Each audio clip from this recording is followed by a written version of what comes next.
పత్రాలతో భూ కుంభకోణానికి పాల్పడుతున్న ఒక పెద్ద గ్యాంగ్ను హైదరాబాద్లో పోలీసులు ఛేదించారు.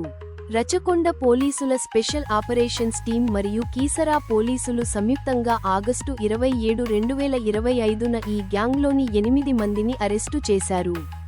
ఈ గ్యాంగ్ హైదరాబాద్ శివారు ప్రాంతాల్లో ఖాళీగా ఉన్న భూములను గుర్తించి వాటి అసలు యజమానులమని నటిస్తూ నకిలీ పత్రాలు తయారు చేసి విక్రయిస్తుండేది. Police commissioner G. Sudheer Babu పర్యవేక్షణలో జరిగిన ఈ ఆపరేషన్లో నిందితులు నకిలీ సేల్ డీడ్లు మాత్రమే కాకుండా వారి నకిలీ క్లెయిమ్లకు చట్టబద్ధత కల్పించడానికి సివిల్ కేసులను కూడా ప్రభావితం చేయడానికి ప్రయత్నించారు. తమ భూములను చాలా కాలంగా పట్టించుకోని యజమానుల భూములను లక్ష్యంగా చేసుకున్నట్లు అరెస్టు అయిన వారు అంగీకరించారు. పోలీసులు వారి నుండి అనేక నకిలీ పత్రాలు, ముద్రలు మరియు నగదు స్వాధీనం చేసుకున్నారు.